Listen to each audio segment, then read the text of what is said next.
And welcome back once again to Weekend in Wyoming, our brand new weekend talk show. My name is Doug Randall, and my guest on this segment is James Johnson. James, a candidate for mayor of Cheyenne. Good morning, or good afternoon, I guess, not James. Afternoon, sir. How you doing this afternoon? I'm doing great. How about you? Doing well. Excellent. Why are you running for mayor of Cheyenne? Well, what originally started, so I work for the Department of Audit. And a lot of times what we do is we audit local governments, so local cities, small special districts, that sort of thing. And so what we look at is we look at the statutes that are in state and compare it to what they actually do, and just kind of make sure that they're spending the money wisely, that there's no fraud, that there's no waste of taxpayer funds, that sort of thing. So with that sort of background, I started looking at the things that the mayor was doing over the last, say, 4 or 5 months, mainly since the summer. And I started looking at the statutes and wondering, well, why is she not following this statute? Why is she not following that statute? As far as things like she has to report the expenditures to the council, things with the contract, the recent contract with the pothole bid. Those are just some items that were kind of glaring to me, and I kind of wonder how many other statutes she's been violating since she's been in office. So that was kind of the main impetus for me to actually get in this race and to do something about it. Okay, we'll be back with more right after this. Hi, I'm Jay Farner, CEO of Quicken Loans. 30% of Americans who are planning home improvements of $5,000 or more will pay for those renovations with a high-interest credit card. That may not be a great idea. A better idea may be to take cash out of your home with a Quicken Loans 30-year fixed-rate mortgage. The rate today on our 30-year fixed-rate mortgage is 3.99%, APR 4.08%. Call us today at 800-QUICKEN or go to rocketmortgage.com. Rate subject to change. Pay 1.25% fee to receive this discounted rate. Call for cost information and conditions. Equal housing lender. License in all 50 states. NMLS number 3030. Show some respect. A car's high mileage isn't a weakness, it's a badge of honor. So make sure your engine is as tough and distinguished as the car it's in with Quaker State High Mileage Motor Oil, providing wear protection and more engine life for cars with more than 75,000 miles. Because a car's high mileage just means it's experienced. Quaker State. Just damn good oil. More engine life as compared to industry standard Sequence 4A. Midas & Nick's Fast Track proudly features Quaker State oil and products. When it comes to all types of accounting services, you need an accounting firm you can trust. MHP LLP is a certified public accounting and consulting firm serving clients across Wyoming and northern Colorado. Providing accounting, bookkeeping, tax planning, and preparation services, MHP knows the territory and can help you create a plan for the future. To learn more, visit MHPLLP.com. That's MHPLLP.com. MHP LLP, an exceptional range of expertise. They know the territory. Rush Limbaugh, talk radio's most prolific mouthpiece. Weekday mornings at 10 and Sunday mornings at 11 on AM 650 KGAB and mobile with Radio Pup. And again, I'm speaking with Cheyenne Mayoral candidate James Johnson, the first declared candidate for mayor. It's a little early. Why did you announce your intentions already? Well, from what I hear, it's going to take a lot of money and a lot of name recognition to beat an incumbent like Marianne Orr.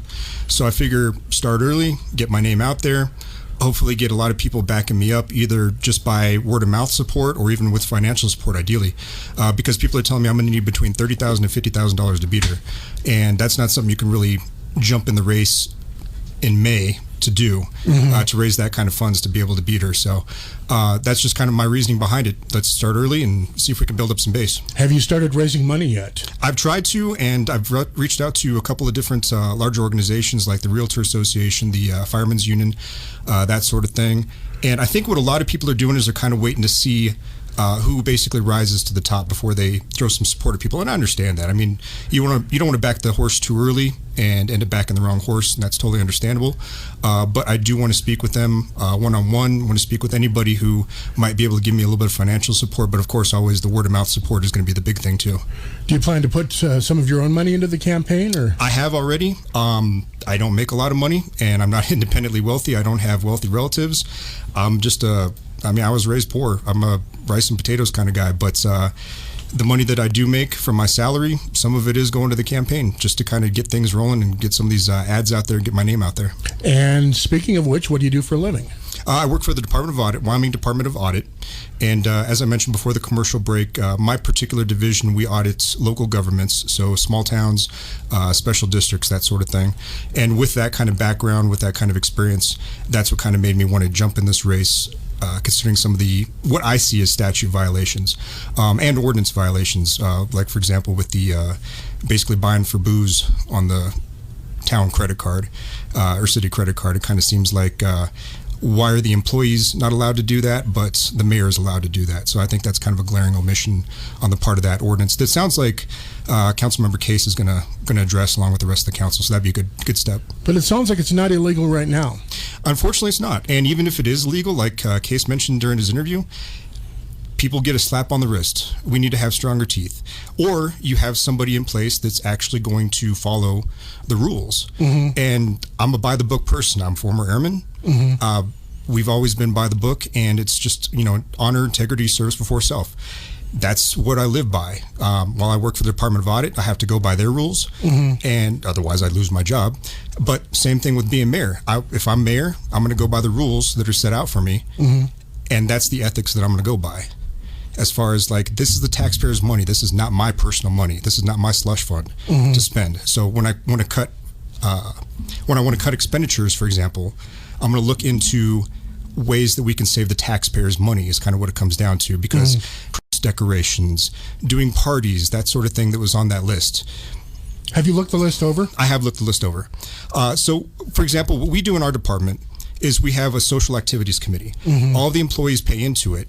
And that's what we use to do our parties and events and things like that, or we have fundraisers throughout the year. So the employees themselves pay for the events. Mm-hmm. And I don't see why the city can't do the same sort of thing. Instead of paying taxpayer money, the employees pay into some sort of fund to be able to do events and things like that. Or even myself, if I'm making $95K, or actually what I want to do is I want to ask the council to cut that down to $75K if I'm elected. What I will do at the end of the year is pay out of my own pocket to do some sort of end of year Christmas party mm-hmm. for the employees. It can't cost more than maybe $1,000 or $2,000 bucks. Mm-hmm. So just kind of invite all the employees out to the Civic Center. Hey, let's have a party for a couple hours. Do it like a potluck style or something like that, or even have the employees kind of chip in like $5 or $10 each to kind of offset the costs. Mm-hmm. And then we all share in it. We all share in the cost of it, and it's not taxpayer funds. I have to say, you're one of the few politicians I've ever heard say that they want to cut their own salary if they get elected. Yep. And you can hold me to that. Why do you want to do that? Well, number one, I think $95K is too expensive. Okay. That's number one. And also the $90,500 for the chief of staff. That was originally supposed to be a city administrator, I think was what Dickie Shaner told me. Uh-huh. And the mayor decided to go ahead and hire a chief of staff instead, which kind of serves the same purpose, but not quite. Do you feel that's redundant, sort of? Or? As a chief of staff, it sort of is. For a city this size, it is a lot for one person to handle. Okay. But it's a matter of having the right people in the right positions. So your department heads basically running things for you. Uh-huh. So if you got the right people in place and they report directly to you, you've only got 10 or 12 points of contact. Instead of having to go to every single meeting uh-huh. and every single event, you just have the right people in the right place that you can rely on to get things done. Okay, in case you're just joining us, I'm speaking with James Johnson, first declared candidate for mayor of Cheyenne in 2020, out in front of the herd, I guess, so to speak, or the rush for people declaring their campaigns. I initially contacted you on Facebook because I saw that you were under the Facebook name James Johnson for mayor 2020. Yes, sir. Is that a Facebook page people can look up if they're interested in your Yeah, so if they're interested in finding it, it's J Johnson, the number 4, mm-hmm. Cheyenne. So I think it's facebook.com/jjohnson4Cheyenne. Mm-hmm. And that should take you directly to it, I believe. Okay, let's run through some issues here. Sure. First of all, can't help but notice you're a rather young man. Are you too young to be mayor of Cheyenne? What are you, early 30s, I'm guessing? Thank you. Bless your heart. I'm actually late 30s. Okay. I just turned 38 this last August. Oh, so. Okay. Well, you take good care of yourself. Yeah. But that's a little younger than the typical mayor. Do you think that's a good thing or a bad thing? I'm hoping it's a good thing. We elect older politicians all the time to all different kinds of offices, and let's see how it's worked out for us.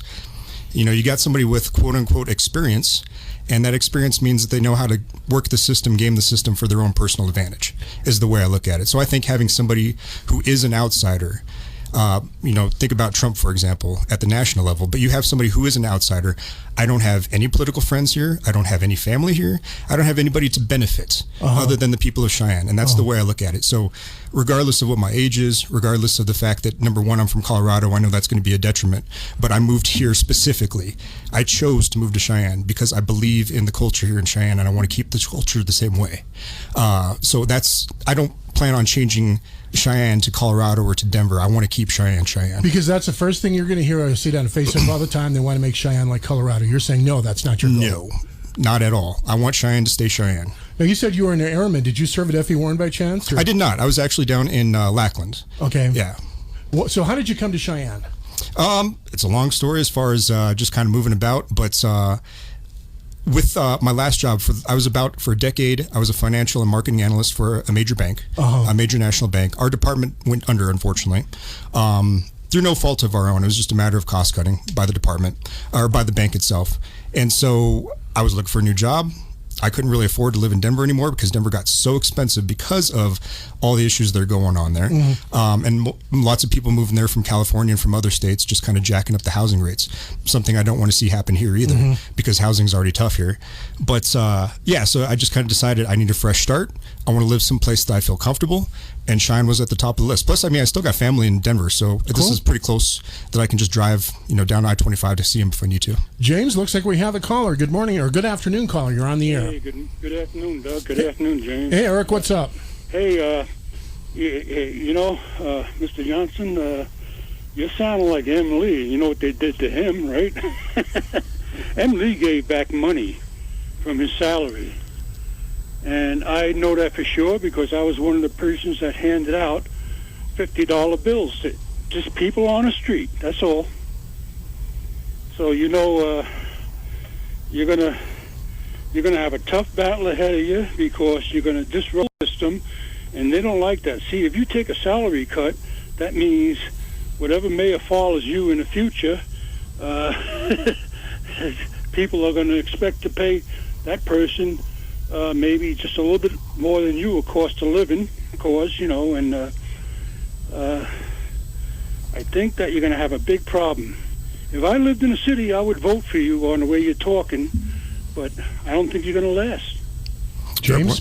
Well, I would just say I want to set an example. I want to set an example not only to everybody that works for the city, because costs need to be cut. Number one, we can't raise our taxes. Nobody's going to be for raising the seventh penny tax or any of the other taxes. So we need to reduce costs. And the number one way to reduce costs is as many cuts as we can make, as many departments as we can. I understand that. That's a beautiful idea. But in reality, all right, if someone comes out and says, say if the city council votes on an across-the-board raise, all right, that means they don't get a raise, but they'll give everybody underneath them a raise. And the next year they say, well, we gave don't you think it's time for us to have one? They did that with the county commissioners and them Lee, So that, and of course, who they're going to vote for. How many city employees do you have? You know which way they're going to vote for when it comes down to the actual vote. I'm for this raise, do away with Mr. Johnson. He's crazy, I'm just pointing out the problems that you're going to have because I seen it happen to M. Lee, Hasenhauer as county commissioner, Understood. Okay, I'll hang up and listen. Hey, thank you, Doug. You guys have a great afternoon. Thanks, sir. Thanks for the call, Eric. Talk to you later. Well, and his argument might have some validity. You try and cut people's salaries in this town, they're not going to take kindly to that. Maybe you're just cutting the mayor's salaries, but maybe somebody else might be next if you start there. Well, as far as salaries go, I mean, that's a last resort for the employee salaries. I'm talking about cuts to programs, cuts to services, cuts to the frivolous sort of stuff that government does. I'm talking about the Christmas decorations and the parties and things like that. If we could start working on cutting those little smaller costs, they'll start to add up. It won't be a lot of money, but it'll start to add up.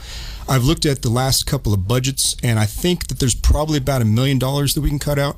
And out of a $50 million budget, that's not a heck of a lot, but it's something to start. And the main thing that we need to do, not only cutting costs, but we need to grow our tax base. And what that means is revitalizing downtown and getting more of these shops and these empty spaces filled in. so that people will actually shop here in Cheyenne instead of going south of the border to Fort Collins or Denver, keeping the tax money here, keeping that money flowing within our community. And that's kind of ultimately what I want to do. Without having to raise taxes, we just increase the tax base and get the revenue flowing in that way. That way, for example, potholes, I know, is the perennial issue. I was going to bring that up. And I've talked with Vicki Damchek about it, and she says that right now they're funding it about $4.5 million a year, but it would take probably about $10 million to kind of get it to where it should be. And so if I cut $1 million out of the budget, I mean, that gives us $1 million more, but it's still not enough to cover even the potholes. So what's the answer? Like I said, the answer is increasing the tax base. We need to revitalize downtown, get that money rolling in to Cheyenne, get that money circulating in Cheyenne and staying here in Cheyenne. That way we have more funds to draw from to be able to fix up the potholes, to be able to do whatever it takes to kind of get the city back up to where it should be. Because I believe in Cheyenne. I mean, I've chosen to make this my permanent home, and I want to see Cheyenne shine. Cheyenne used to be called the Magic City on the Plains. There's no reason why we can't be that again. I don't see why we should resign ourselves to becoming a ghost town where, you know, our young people move out of town and they don't come back because they feel like there's nothing here for them. Okay. And I want to kind of change that perception. I want to make sure that there's something for them to come back to when they graduate from college, and they come back here and they start a family, they maybe set up a business and just kind of keep that money flowing here. There's no reason why we can't accomplish that. What can the city government do to revitalize our businesses here? Well, the number one thing is cut the regulations, for sure. I know that there's a lot of hoops that business owners have to jump through to be able to get a business going here. I know there's a lot of hoops that builders have to jump through to be able to build houses here. I mean, those are two things that have to be addressed. So cutting the regulations, if it's a ridiculous regulation, if it's an onerous requirements on these folks, there's no reason for it to be in place. If it doesn't directly deal with the safety or security of the building, you know, if you're doing something to prevent the building from falling down, okay, yes, that's a good requirement. But if it's just a frivolous requirement, like you must have a tree in the yard, you must have this kind of landscaping, to set up a business, you have to have these forms filled out, and the forms do nothing other than, you know, just give them some paperwork to file. So that's kind of the direction I want to go, is look at those regulations, look at those bottlenecks, and see if we can cut down on that. Looks like we have another caller. Good afternoon. You're on the air. Yeah. Good luck to you and your run. And I just am curious where it changed at City Hall, because parties used to be paid for with the pot fund. There were pot machines all over the city, and all the money that was collected all year took care of the party for the city employees at Christmas time. Do you have any idea when that changed or how it changed? For me, I don't know, but I mean, that's something I would have to talk to President Case about and find out if that's something that can either be reinstituted or kind of what I described, if we could do something like Department of Audit does, where we have a social activities committee paid for by the employees themselves to do these kind of events and things like that. That way it's not a burden on the taxpayers. But yeah, if they used to get the money from the pop machines, I don't see any reason why we couldn't do that again. But the thing is, a lot of people don't drink pop anymore. They still do on occasion, but there's kind of been that whole healthy push. Sure. Yeah. Sure. And so, I mean, there might not be as much revenue coming from those vending machines now as there was, say, maybe like, 10, 15 years ago. Sure. But I don't know the facts behind that. I'm just kind of spitballing here. But if it's something that we make enough revenue off of to be able to do parties and things like that, I'd be all for it. Anything to be able to reduce the burden on the taxpayers, for sure. Well, I noticed one of the bills was a flower arrangement at the tune of $100 and something for Bill Nation when he was in the hospital. That was a former mayor. Yeah. And I'll tell you, by statute, actually by the Constitution, donations are not legit. So there is I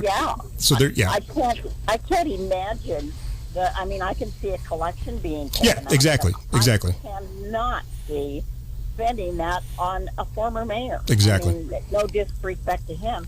And I will say, as an auditor, when we go out to towns, we see this a lot. And, I understand the sentiment. You got somebody that you care about that's been a long-time resident of the town that's in the hospital, and you want to kind of show them something nice. But you don't use taxpayer funds to do that. If you want to, as a council, each chip in $5-10 or something like that to be able to get a flower arrangement, hey, I'm all for that. But the Constitution of Wyoming specifically states you cannot spend taxpayer funds on a donation, and I consider that a donation. And it's kind of up in the air where it exactly sits. But from my personal point of view, I would not support something like that. I would say, hey, Bill Nation's in the hospital. We care a lot about him. Let's all chip in $10 and get him a nice little flower arrangement. And I'd go that route. Office collection. Office collection, exactly. So the last thing, I'm just kind of curious as to why people may be telling you that it will cost a lot of money to beat her specifically, I guess is what you're saying. Yes. I can't imagine with the turn of events in the last couple of weeks with her why it would cost that much to defeat her. Well, I didn't vote for her in the first place because I knew exactly the color of her stripes. Mm-hmm. Well, as far as the pace of events go, it's a matter of if people remember next year. A lot of these... they'll remember. Yeah. I mean, there's people that say that people won't remember by next year, and that might be the case. That might not be the case, but there's always the, short-term attention span for anything that's in the news. But one thing I will credit her for is she's very good about keeping her name in the news on a regular basis. It seems to be about once a month at least that she's got her name in the news. So, it might be a fact that by the time the elections come around next year that people will remember. Well, Cheyenne is a small town. Wyoming is a small state. Exactly. And if there's a network of people that definitely keep people informed. And I know you said you're not from here, but that's how it works here. Mm. Understood. And I do not believe that people will forget this. This is a pretty big ding on her. And like I say, I knew her stripes before she ever got there. Her M.O. has always been to run and tell on people. And, karma's really catching up with her. So, yeah, I agree. Anyway, good luck. Thank you, ma'am. I'll be watching. Excellent. Thank you, ma'am. Thanks, Judy. Now, let's just say theoretically, because it sounds like you're running specifically against the incumbent mayor. What if she comes out and says, I'm not going to run again? Would you still stay in the race or not? I haven't really thought that far ahead because, the ultimate thing is it depends on who else runs. If I feel like somebody else is running that's actually going to follow the rules and be a good fit for Cheyenne, I'd probably back them. I just feel like as it stands right now, with my background, with my personality type, I feel like I'm the best candidate. I'm the only candidate that's announced. Right now, yeah. But as far as the people that I know are kind of on the fence, I would say that I'm probably the best candidate that is in this race right now. But again, I'll cross that bridge when I get to it. If she gets so embarrassed by the scandals that she's been involved in lately and she decides not to run, or what I've heard possibly is she might try to run for Cheney's seat when Cheney's running for Senate, then I guess she's out of the race for mayor at that point. Because I don't think you can run for two offices at the same time. No, you can't. Yeah, so she'd have to pick one or the other to run for. But yeah, it just kind of depends on what happens. I'm willing to back somebody who I feel has the experience and the fortitude and the personality to clean up Cheyenne and direct it in the right direction. Like I said, it's just right now I feel like I'm the best candidate. James, we're almost to the bottom of the hour break. We had you scheduled for half an hour. We do have the other half hour open. If you'd like to come back after the break, that's certainly something you'd be welcome to do. If you've got other obligations, that's understandable too. I can stick around. Okay, cool. Well, we're speaking with James Johnson, only announced candidate to date for mayor of Cheyenne. When we come back, we'll talk about some issues here, including the local drug problem. We're having a problem with methamphetamine and heroin, property crimes or something. Excuse me. That's something I'd like to bring up. A little more on potholes. That's the never-ending issue. Mm-hmm. Excuse me. And just in general, what you think the big issues are for Cheyenne. So we'll have James Johnson back after the bottom of the hour. We will be taking phone calls. 632-6500, 632-3323 are the telephone numbers. And we'll be talking about all things Cheyenne, and whatever you feel the issues are for Mayor of Cheyenne. Maybe you feel that downtown revitalization is a big issue. Maybe you feel, there are issues with city streets beyond potholes. Maybe we need to do things differently there. Maybe I'll let you decide what you maybe think are the issues, but there's certainly all on the table, and you can call up James Johnson after the bottom of the hour break here. We'll do some more on his run for Cheyenne. Phone number is 632-6500, 632-3323. Just real quickly, what's the number one issue in your mind? I feel the number one issue here is just the sense of the people of Cheyenne that they don't... There's sort of a lack of, sort of a sense of despair in Cheyenne, to where they kind of feel like things have gone downhill. And I kind of want to change that. I want to get people proud of their city again. I want to get people feeling good about Cheyenne. And it all comes back down to getting the revenue coming back into town too, because a lot of people, like I said, they go south of the border for their events, for their food and things like that. And I want to get them proud of Cheyenne again and say, yeah, I'm from Cheyenne and I love Cheyenne.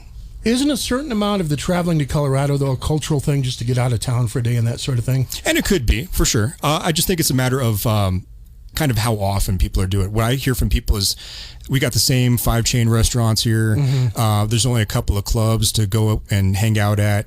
It's the same bars and same people in the same bars. And they just kind of feel like it's the same thing over and over again. That's why they end up going down to Fort Collins or Denver to kind of expand their horizons. But yeah, I just think with more opportunities, more venues here, that would change. Okay. We're speaking with James John. Hi, welcome to this ad for new Subway sliders starting at $1.89 each. How do you want it? Cheer Squad. Woo! Go Subway sliders starting at $1.89 each. Give me a $1.89 ham and jack slider. $1.89 ham and jack slider. Give me a $1.89 Italian spice slider. $1.89 Italian spice slider. What's that spell? Doesn't really spell anything. New Subway sliders starting at $1.89 each. Go sliders! Customization for flavored cheese and sauce at participating shops plus tax. Price higher on delivery. Prices higher in Alaska and Hawaii. This weather update is brought to you by Bob Ruart Motors. All roads lead to BobRuartMotors.com in Wheatland. Good sunshine on the Saturday. Seasonal October temps hitting the upper 50s today with mostly cloudy skies tonight. Lows will fall to the low 30s. Winds will pick up overnight with very strong winds on tap for Sunday. Sustained west winds 30 and 40. Gusts could top 60. Highs on Sunday in the middle 40s with a few rain and snow showers through Sunday evening. I'm day weather meteorologist Don Watzel. Principles with passion. The Sean Hannity Show. Weekdays at 1 and Sunday mornings at 8. Part of the best team in talk on AM 650 KGAB. It took me a long time to be able to say Chandler has cancer because that is such a scary word. St. Jude takes care of absolutely everything. And knowing that we don't have to pay for all of the medical expenses, that's huge. St. Jude allowed me to focus on being a mom to Bryce. And sometimes I'm just in awe of the impact St. Jude has, not only on this community, but the world. St. Jude is uniquely positioned to advance the cures of pediatric cancer, I think better than any other institution in the world. The contributions make a big difference. Donors are important to us because you get the feeling that you have a team behind you. We have the resources and we have the focus. And so if St. Jude doesn't do it, who will? St. Jude Children's Research Hospital. Finding cures. Saving children. Learn more at stjude.org. Sensory sensitivity, repetitious behavior, lack of eye contact. You can see signs of autism in children as young as 18 months. Learn the signs at autismspeaks.org/signs. Brought to you by Autism Speaks and the Ad Council.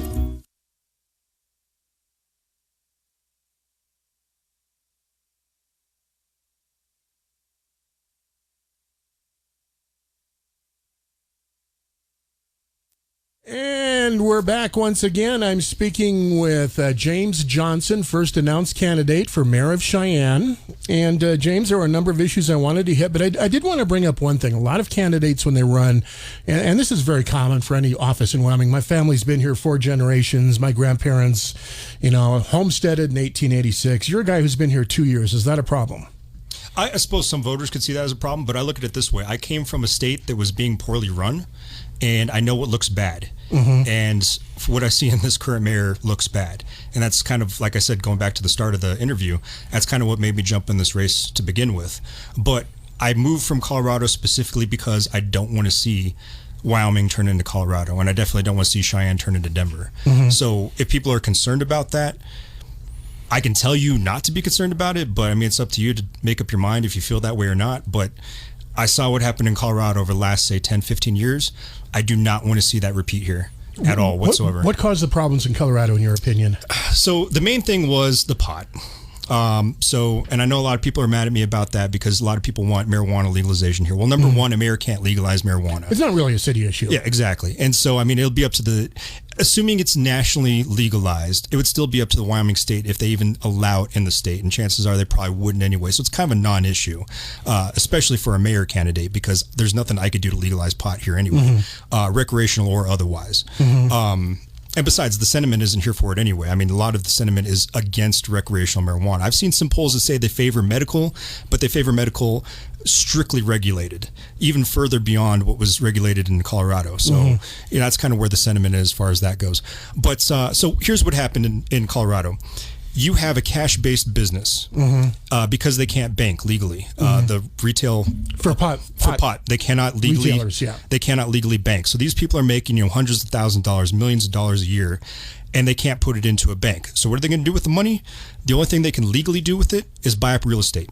And so the real estate market that we had in Denver went from, in 2012, from about 250, 280K for an average house to 2019 up to 480K, if I remember correctly. And so that's just in the span of, what is that, 7 years? In the span of 7 years, it pretty much doubled because the retailers were buying up the houses. They were speculating on the property. Basically, they were letting it ride to be able to turn a profit on it, to be able to launder the money. And I understand where they're coming from, because you can't bank the money. So the easiest thing to do is to buy real estate and then sell the real estate so that you can legally launder that money. And that's kind of what happened in Colorado, to where people cannot afford housing in Colorado anymore. And we already have a problem in housing here in Cheyenne. And I don't want to exacerbate that problem by welcoming that sort of situation in. And I try to explain that to people that are pro-recreational pot, that I do not want to see our housing double or triple, because it's already expensive enough as it is. There's a lot of people that aren't able to find decent, affordable housing here. And we're about to have 5,000 to 15,000 more people move in the next decade, mainly involved with that, I think it was Boeing. There's some sort of big military contract that's coming in. For new missiles. For new missiles, yep. And so, you got your workers that are coming in for that, and then you also got their families that are going to be coming with them. You got military support that are probably going to be included with that. So, I mean, you got a lot of people that are going to be moving into Cheyenne soon, and they're going to need some place to live. And so we don't want to cause a situation where, if we don't get in front of the housing issue and increase the production of housing here, increase the supply of housing here, and that kind of goes back to regulations too, reducing the regulations so that builders can actually build more houses. If we don't get in front of that, it's going to be an issue here where nobody's going to be able to find affordable housing, because it'll all get bought up. Okay, and as you said, actually, the pot issue, not really germane probably to the Cheyenne Mayor's office anyway. Yeah, exactly. So what would you do aside from cutting regulations to encourage housing? So the one thing I want to do is I want to try to encourage building supply companies to move up here. So I'll probably reach out to them on an individual basis, any building supply companies that are maybe down in Colorado or in the local region, and say, hey, can you please set up shop somewhere near Cheyenne? Because what I hear from real estate people and some builders is that the reason why housing is so expensive here is because it takes a lot of money to be able to transport the building supplies here. So we get the building supply companies here locally, or at least in the region, and you increase jobs, you be able to get the reduce the transportation costs, and hopefully that'll translate to cheaper housing as well. Because if you don't have to have that transportation cost involved in the total ticket price, hopefully, ideally, that'll drop the price of the housing too. But ultimately, you get more supply, it'll drop the price. And so I want to try to encourage as much housing to build up here as possible, at least to meet the needs of Cheyenne. Not necessarily to grow exponentially. I don't want to see Cheyenne become a boom town overnight sort of thing, but at least to be able to meet the housing needs that we anticipate for the future. Okay.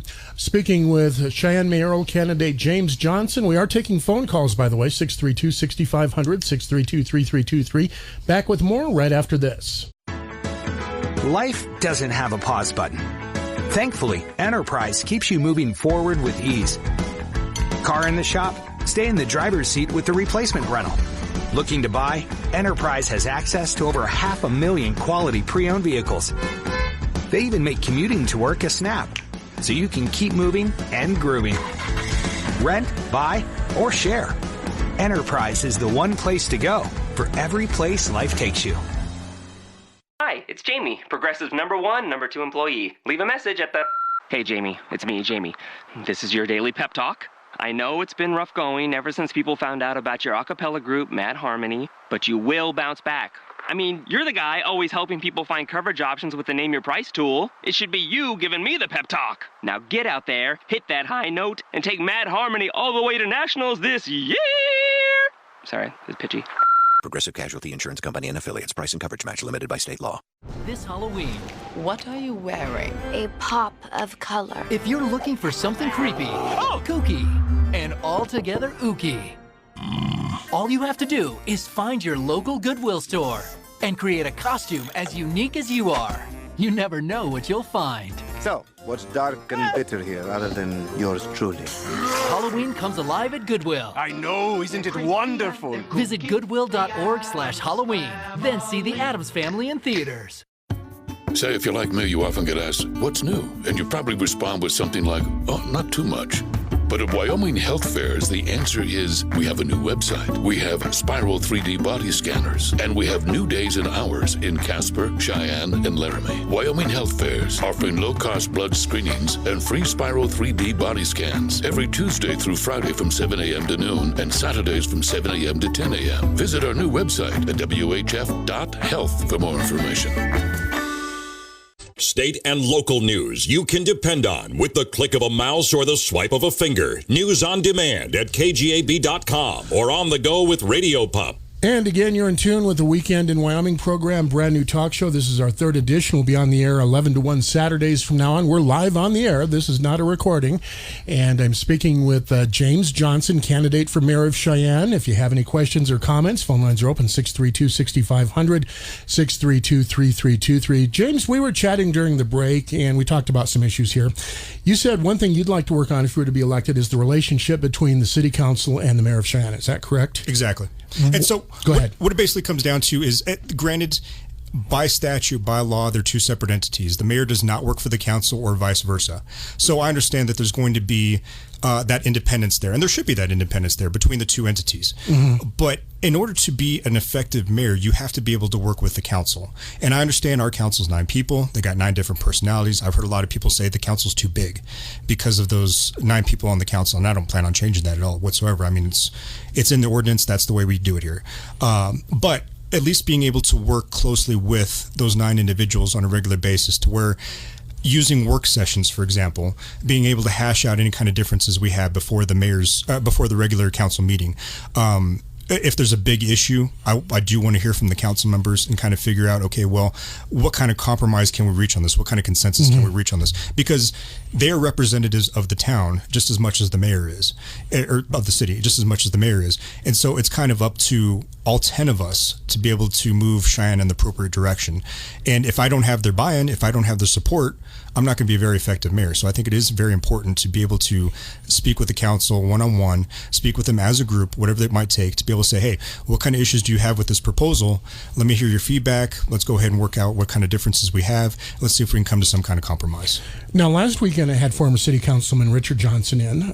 Richard Johnson would like to see a city manager in the city of Cheyenne. Is that a proposal you would support? At this point, no, because there's no support for it in Cheyenne. I understand the reasoning behind it. I understand the sentiment behind it, especially in light of our current mayor. But it's an easy fix to a problem that would become a worse issue down the road.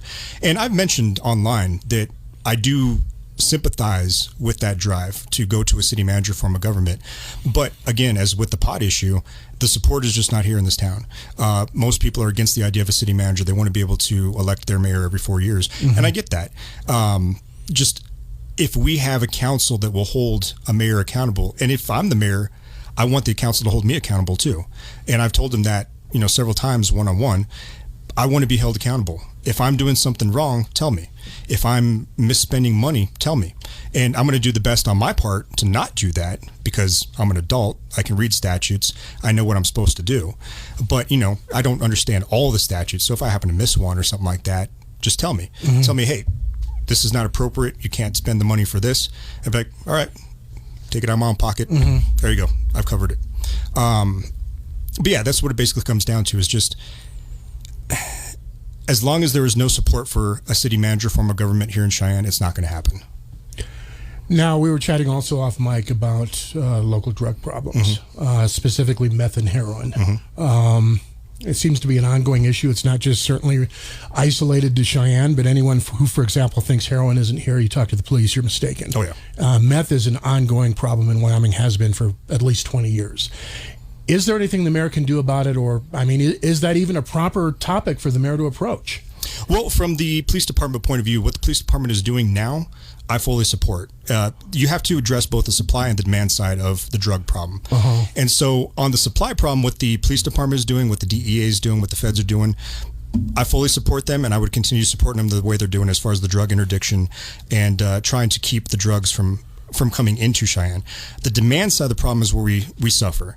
And as a mayor, about the best I can do in that situation is cheerlead the local nonprofit organizations, the local rehab organizations, any other entities in Cheyenne that deal with recovery, deal with rehabilitation, deal with drug awareness and things like that. For example, I talked with a lady recently who has an organization. It's a Christian-based organization, but she would love to be able to go into the Laramie County schools to be able to give a presentation on drug resistance, basically talking to high school age kids and saying, hey, you don't have to do drugs. Here's some other alternatives for you.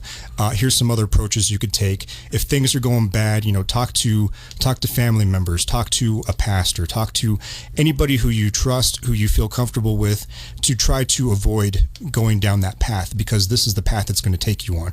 Unfortunately, she's banned from Laramie counties to be able to speak in Laramie counties because she's a member of a religious organization. So as a mayor, there's nothing much I could do about that other than cheerlead, hey, let's change that policy to where if they're not talking about any sort of highly controversial issues and all they're talking about is trying to get kids to stay away from drugs, I think that's vitally important for our organizations to be able to go in there and do that.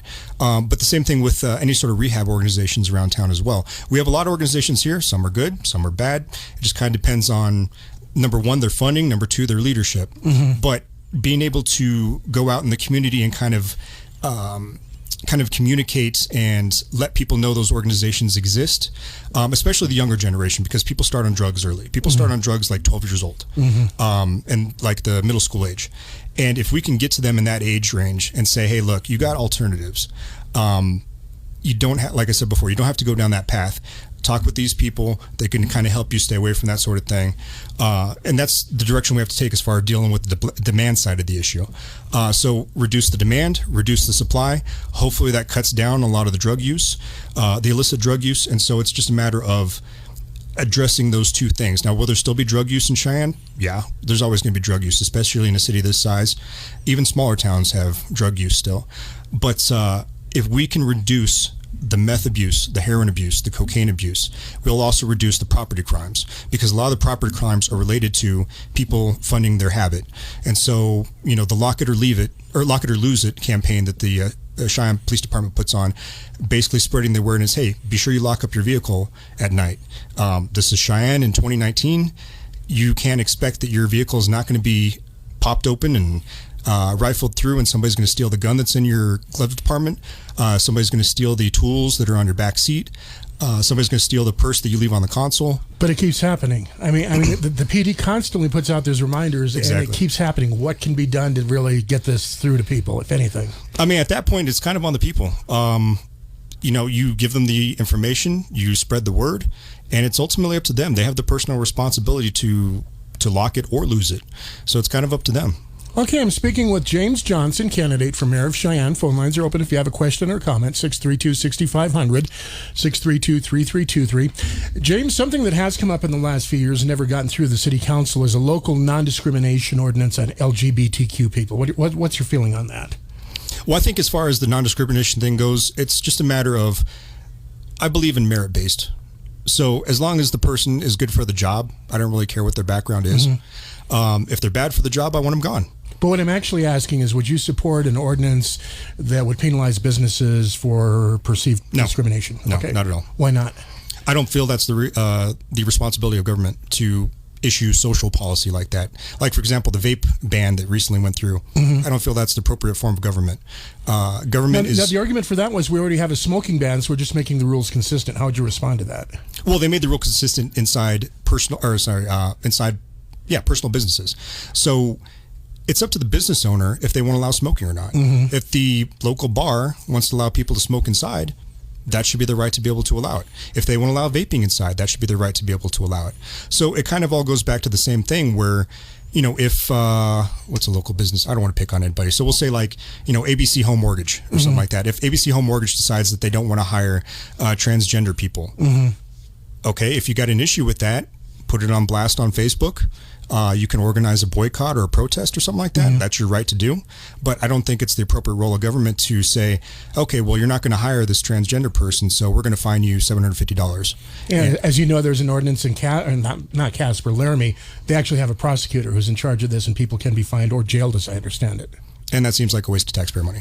Now, would you favor rolling back the smoking ban in view of what you just said about vaping? I would say I would leave it up to the businesses themselves. Yeah, that's where I'd like to see it sit. So as far as out in public, okay. Or certain locations, like around the hospital. You don't want to have smoking around the hospital because people have breathing issues and things like that. But aside from those certain particular locations, it's totally up to the business themselves if they want to have people in their business smoking or not. Okay. And, if you don't like the smoking, then they're going to lose your business, unfortunately. So, I mean, it's up to the business owner to kind of decide where they want to sit on that.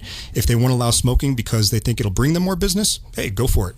But if it turns out you're going to lose business because of that, that's kind of the price you pay, unfortunately. Now, we touched on potholes earlier. It's the never-ending issue in Cheyenne. What can we do?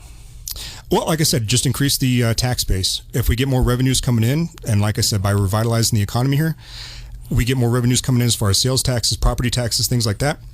We'll have more money available to be able to spend towards potholes or any other necessities of government. Like I mentioned before, I mean, even if I cut what I think I can cut out of the budget, I'm only saving maybe $1 million. We need $10 million a year. I still got to come up with another, $4 million or so to be able to take care of the potholes. So I think ultimately what comes down with the potholes, as far as working with what we currently have, I'd like to see technology put to use. There is a company, I think it was called Road Biotics, if I remember correctly. For $33,000, they will map all of our roads, and they'll give us like a, what's that called, GIS sort of a system of our roads, basically telling us the condition of the roads, and we can put it all into a database and say, okay, well, based on the data that we have available, these roads over here need to be fixed right away. Otherwise, they're going to be really bad after the next frost, whereas these roads over here, they're going to be bad in a couple of years. So that way we can better pinpoint where we spend our money and say, okay, well, we're going to kind of do a tiered system where the more immediate stuff gets fixed first, and then we kind of set aside money to take care of the stuff down the road, the years down the road. And that's the best we could do in the near term. But in the long term, I would like to see the tax base grow so that we can actually take care of all of the potholes at once. Now, I've heard the argument made, and some people are going to bristle at this, but I've heard it said more than once, it's Cheyenne, Wyoming, we're going to have potholes, deal with it, quit complaining. What would you say? And I've heard more than one person say that. How would you answer that? That is true to an extent because of the weather pattern that we have here, the climate that we have here. So I think there are towns and cities that are in our climate, that are at our latitude, that are able to deal with potholes on a regular basis. I don't see any reason why we can't sort of do the same thing, basically go with best practices. Look at a town like Bismarck, look at a town like Boise or something like that, and see how they deal with their potholes. Are they doing better than we are? I haven't been to those towns. Well, I don't know for sure yet. The only thing I've really looked at is Dubuque, because I was looking at their revitalization effort for their downtown, and they actually did a pretty good job revitalizing it. They also have a city manager form of government. The city manager has been there for 20-some years. But that's neither here nor there.